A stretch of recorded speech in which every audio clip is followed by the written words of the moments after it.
Hello, and welcome back to the Macro Gamer channel. My name is Mark Hassingham, and today we're going into week 19 of the Sword portfolio. This is as of November 11th, 2025. It's on Friday. I'm going to release it on Saturday because it won't be available on Saturday. So let's go into our weekly numbers. We have our Weapons of Finance. This is our Sword strategy. This is an offensive strategy focused on long-term and high growth potential, aggressive volatility and risk, focused sector investments, targeted stock opportunities, or streamlined management. This is the current portfolio net worth as of week 19. It's $268.62 with a total loss of $11.39 because we're down, and a money weighted return of negative $6.18%. So it's been a obvious volatile week. We have our portfolio weekly data for week 19. This is over the past 7 days, going back to November 14th. We have a loss of $21.27. And we have a money weighted return of negative 7.34%. That's going to be a common trend. It's all down this week. We have portfolio monthly data for week 19. So this goes back the past 30 days to October 21st. We have a loss of $65.98 and a money weighted return of negative 20.90%. Then we have our quarterly data for week 19. This goes back 90 days to August 21st. We have a loss of $19.43 with a money weighted return of negative 8.70%. And then we have our all-time data for week 19. So this goes back to portfolio inception. Pardon me. Portfolio inception, July 11, 2025. We have a loss of $11.39. And we have a money weighted return of negative 6.18%. So down week. We have our portfolio weekly percentages for week 19. So past 7 days, the biggest gainer, none, because they're all down. Everything's in red, so there's no gainer this week. And then our biggest loser is SMR, down 17.15%. So you can see a positive video here. You see them all. We have ARK ETF still at 20%. Then we have all individual stocks at 8%. So 80% in individual stocks and 20% in ETF holding several stocks. Then we have our portfolio monthly percentages for week 19. So the past 30 days, our biggest gainer is still Village Farms, VFF, at positive 13.34%. And our biggest loser is SMR, down 53.83%. Pause the video, see the numbers. Then we have our quarterly percentages for week 19, so the past 90 days. We have our biggest gainer, still Village Farms, up 24.57%. And our biggest loser is SMR, down 61.23%. This thing's going to zero. Then we have our all-time percentages for week 19. Biggest gainer, Village Farms, up 177.94%. And then our biggest loser, SMR, down 70.92%. Horrible week. Then we have no portfolio transactions this week. Now let's look at these abysmal charts. So starting with ARK ETF. So we're just going to extend our down arrow. So see, we're seeing a correction coming. So I don't know what happened at the end of October, but that was the peak right there. Sorry. So post-tariff, or post-global tariffs, we're going up, and then now we're coming down. We have SMR, see, super down. It's almost coming back to the line that it was back in the April. So look at that. It's just coming down a lot. Maybe if I do that, it looks better. So we were up, sideways, and now we're down. So this is, should I do it like this? Does this look better if I do it this way? Let's see. Oops, don't do that. Copy, paste. Let's see, make it, hopefully make it better for people so they kind of just look at the trends, right? Look at the trends. Up, and down.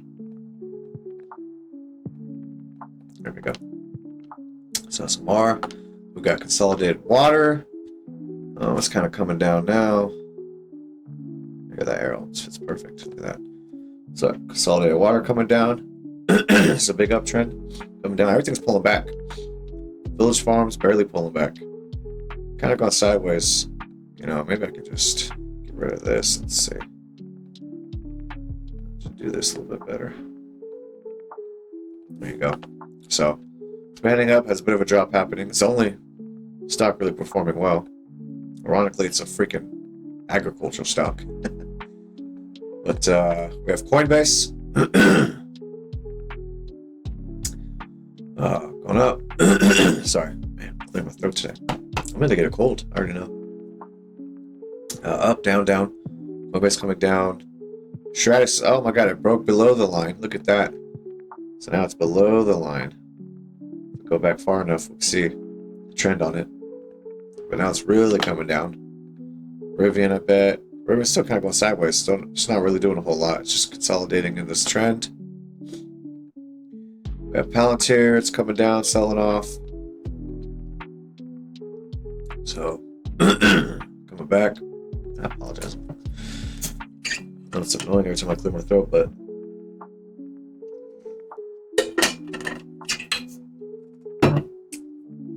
there we go. We got CRISPR. Ooh, way coming down. There we go. Up, down, up, down. Everything's coming down this week. AeroVironment's coming down. Everything's coming down. Must be all the government shutdown stuff. So AeroVironment coming down. Rocket Lab. Man, Rocket Lab coming down. Just everything. Up, sideways, up, coming down now. So everything's coming down right now. Everything's coming down right now. The stock market's taking a hit. All right. So let's go over some newsy stuff. Start with ARK ETF. On November 17th, technical analyst Katie Stockton noted that a correction in high beta stocks, including those in ARK, has been underway since mid-October, with breakdowns observed in former market leaders amid broader indices holding support. ARK Invest, led by Cathie Wood, continued active portfolio adjustments, including purchases of shares of Circle and Bitmine on November 14th. Additional trades reported in mid-November, including reductions in Tesla holdings while maintaining it as a top position, increases in Alibaba and Baidu, and reductions in Reddit, Exact Sciences, and Iridium. On November 19th, significant outflows were reported from ARK, with a notable decrease in units outstanding week over week. Okay. Man. I hate today, man. Killing me. November 14th. Oh, so SMR, November 14th. NewScale, I should say. NewScale SMR stock. There we go. Do it proper. November 14th, an SEC 13F filing revealed that Samsung C&T Corp significantly increased its stake in NewScale Power during Q3 2025, adding over 2.5 million shares to make the company its top and effectively sole portfolio holding. Interesting. November 16th and 17th, NewScale Power announced the appointment of David Tonnell as Chief Accounting Officer, effective November 22nd, 2025. Okay. Got a new CAO. Multiple outlets discussed Samsung C&T's large investment in NewScale and the potential for the small modular reactor deployment tied to U.S. Army programs and data center demand growth. Limited additional company-specific announcements for partnerships were reported in major outlets between November 14 and 21, while most coverage focused on the Q3 results. Yeah. Got it. Consolidated Water. CWCO. November 21st, Consolidated Water Co. announced that its board of directors has approved a quarterly cash dividend of 14 cents per share, for the first quarter of 2026, payable on January 30th, 2026, to shareholders of record as of January 2nd, 2026. November 19th, 2025, insider trading activity reported including sales of shares by the CEO and a director. November 18th, 19th, reports of institutional investor Caesar Capital Partners, LLC, increasing its position in the company during the second quarter, disclosed in recent filings.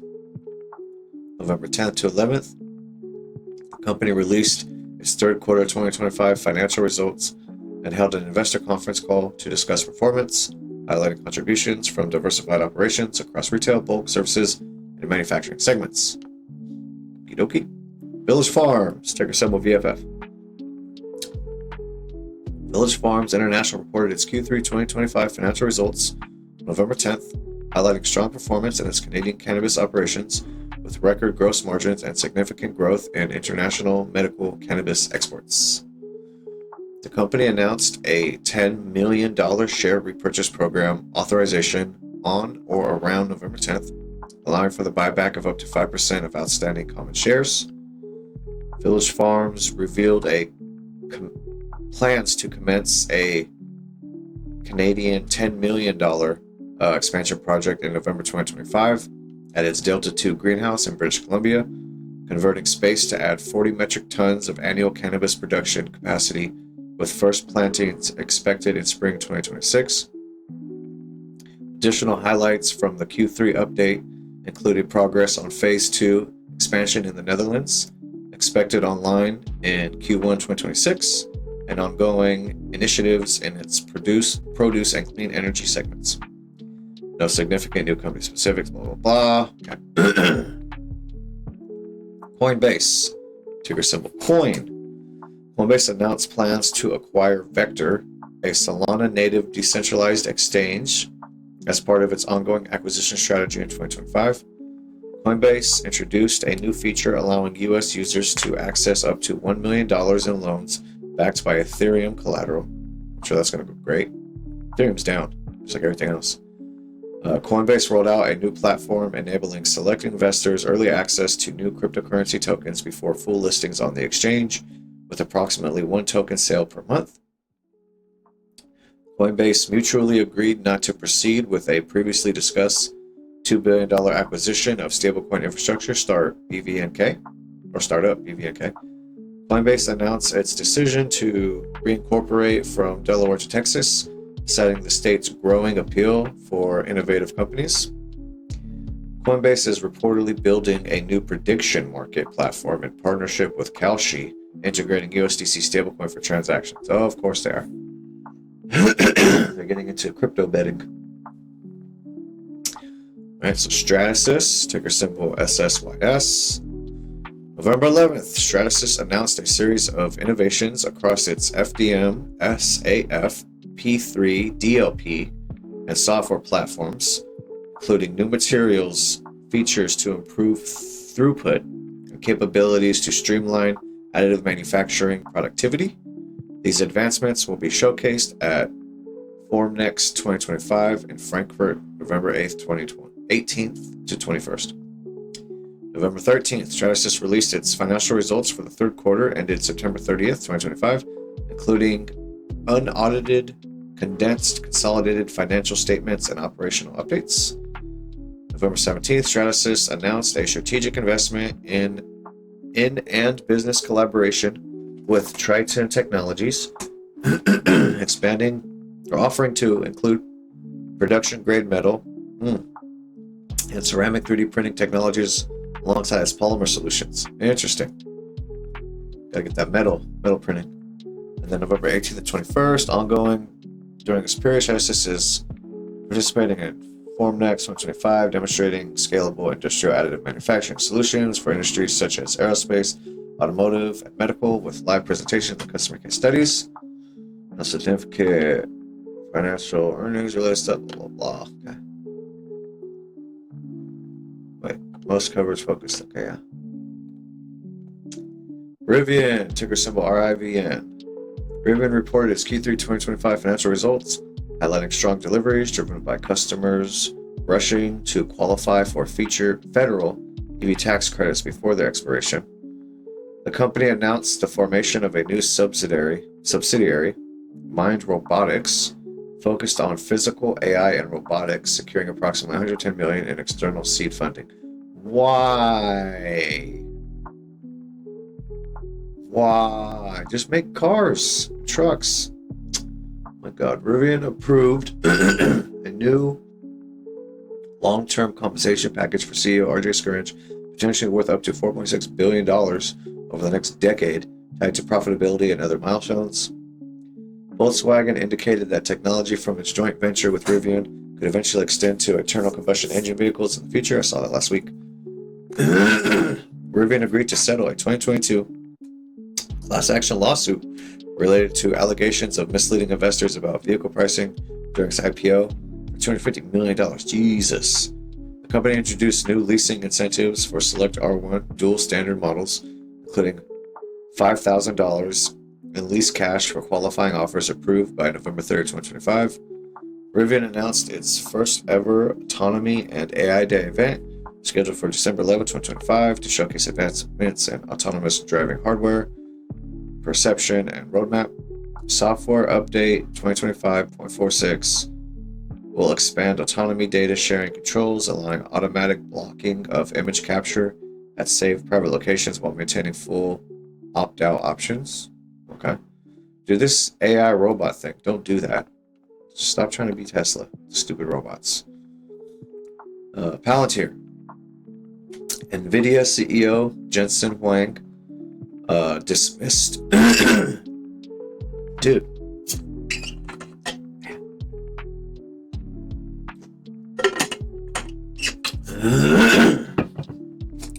Phlegm like a motherfucker.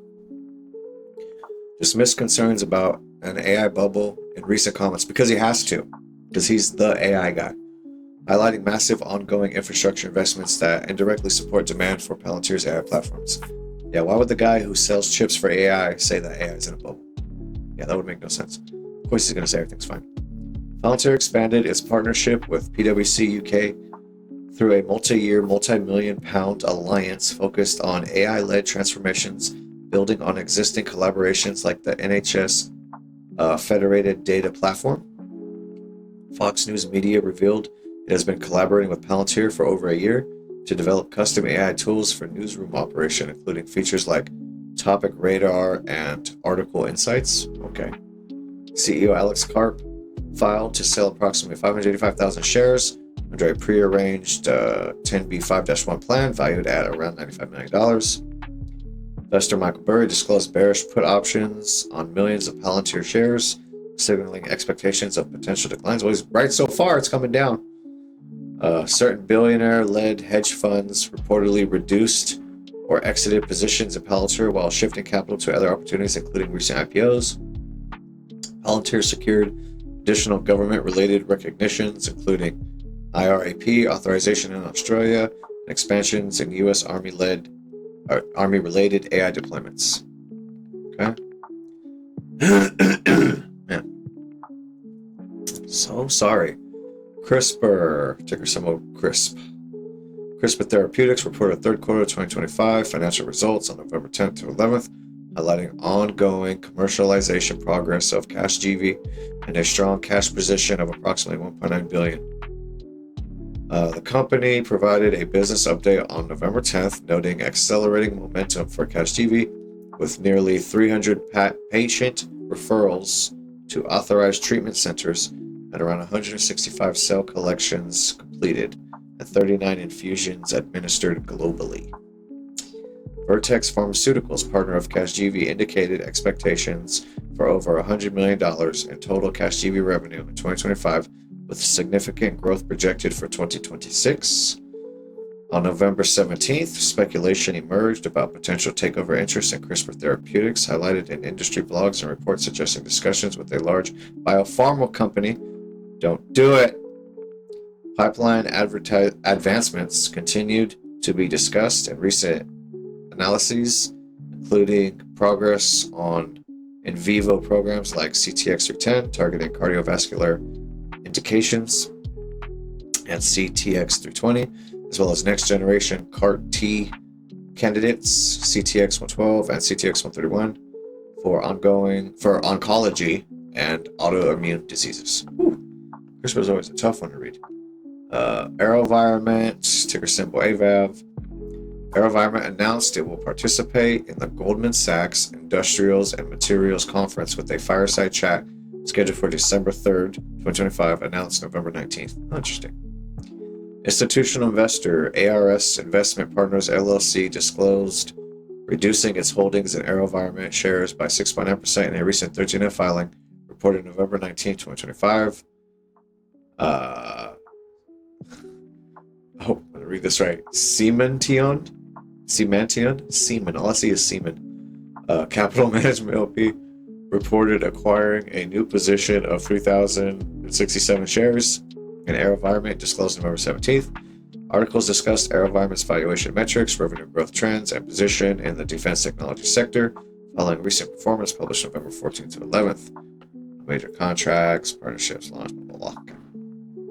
Rocket Lab, ticker symbol RKLB. November 20th, Rocket Lab completed its 18th Electron launch of 2025, setting a new annual company record with 100% mission success. Damn, that's really nice.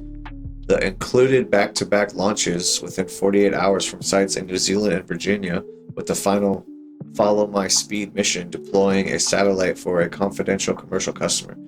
Dude, 100% mission success. It's awesome. November 18th, Rocket Lab successfully launched a suborbital HASTE mission for the U.S. Defense Innovation Unit and Missile Defense Agency, marking its third HASTE flight of the year. November 14th, Rocket Lab's twin Escapade spacecraft built for NASA and UC Berkeley began their journey to Mars after being deployed earlier and performing successfully en route. November 10th to 11th, Rocket Lab announced a delay in the inaugural launch of its medium-lift Neutron rocket late 2025 to 2026, emphasizing a focus on quality, reliability, and risk reduction during final testing phases. November 10th, during Q3 2025 earnings discussion, Rocket Lab highlighted securing a record 17 new dedicated Electron launch contracts in the quarter alone, contributing to a backlog exceeding $1 billion. Damn. Good job, Rocket Lab. Even though everything's going down in price. All right. That's our sword portfolio update. So as always, this is our ancillary portfolio, which is why, because it's down so much, I don't give a fuck, because like it's an aggressive portfolio on purpose. Right? It's listed here. But this is the offensive strategy, focused on long-term and high-growth potential, aggressive volatility and risk, focused sector investments, targeted stock opportunities, and streamlined management. So we're seeing that volatility and risk the past couple weeks. So it's going to continue on for a little while, then maybe it'll correct itself. We'll see. But anyway, thank you all for watching. If you have any questions, comments, or criticisms, let me know. Have a good day.